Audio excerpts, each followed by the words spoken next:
I suspect what you like to do is to sit in your basement or in your kitchen with a computer. Because as you go in to shake people's hands, I don't know if we'll shake hands again, but if you go in to shake people's hands, you're on mute. I'm going to swear. Sorry. I start every meeting I join with a swear word because that's what I say after I realize I'm on mute. So I will spare you that. A hearing is a theatre. There are all sorts of things going on in that theatre, in the hearing room, than simply what is picked up with a camera on the face of a lawyer and the witness and the arbitrators.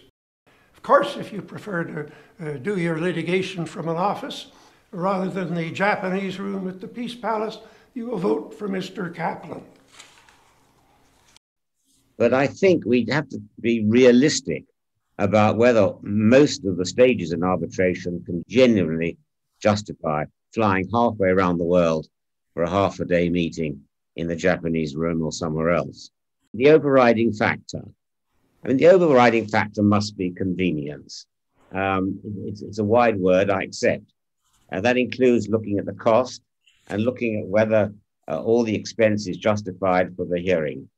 I think in future, we will have hybrid hearings. One of the benefits of virtual hearings is that there can be more participants. The truth is we're performing every day. And the more we can understand that, the more we realize that this is just another one. We should always think, who are these people? What is going to resonate with them? How can I live in their world? So everything I say is based on my need and my effort to get this thing that I'm speaking across to them in a way that will resonate with them, that will engage them, because this is who they are and this is the world they live in. So living in the audience's world, as I always think, it is the way to go. And for one, among other things, that means let's not look at ourselves. Let's not even look at the people on the screen. Let's look at the people where they really are, which in the virtual world is that little dot we're looking at, that camera. The more visible you are to the international arbitration community, and the more broadly your skill set and expertise are known by potential clients who might appoint you as arbitrator, the more that is out in the public domain, the more credibility you have in your space. There's always really a competition amongst the partners and amongst the senior attorneys to really draw to their areas of expertise, the most talented, the most committed, the younger lawyers who really want to learn and develop their skills and develop their careers. I think one of the biggest differences we've seen in the last 10 years, and this is where I do think is a huge driver for change going forward, is the rise of a younger generation of practitioners.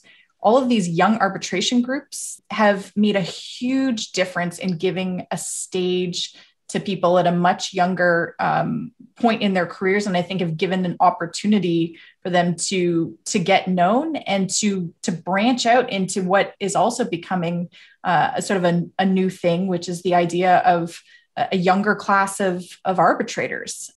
We have resources on the one hand, which very amply describe to anyone who's interested what arbitration is about.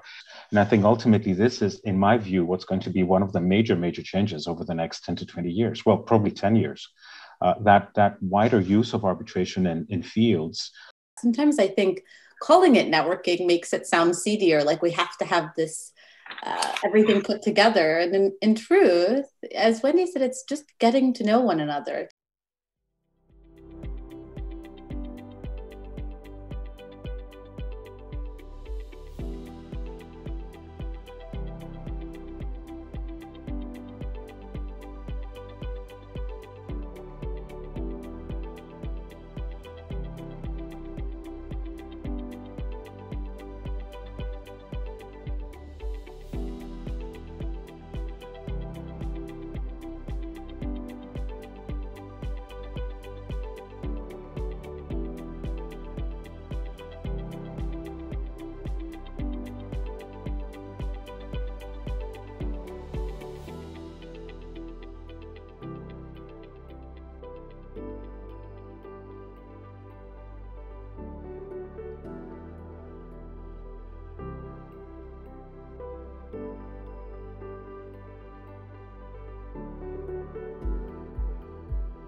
congratulations to Arbitration Place for setting up this debate.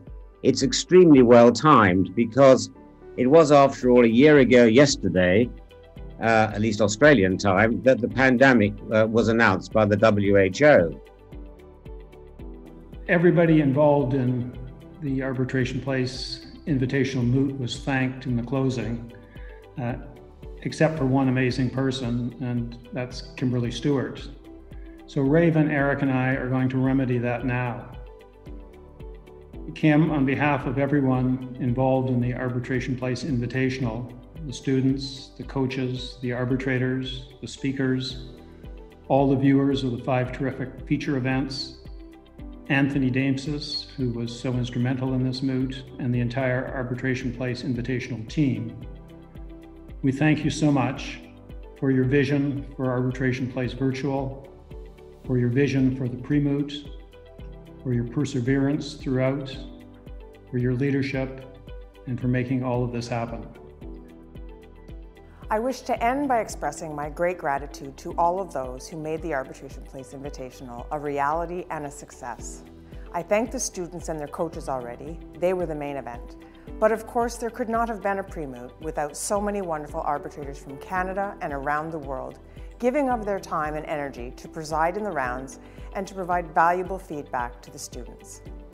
Those who participated in the 5 feature events made the Arbitration Place Invitational so special, and I thank each of you so very much. My gratitude to the wonderful team at Arbitration Place who've worked incredibly hard, not only on this pre-moot, but on the hundreds of virtual proceedings we have done in the past year.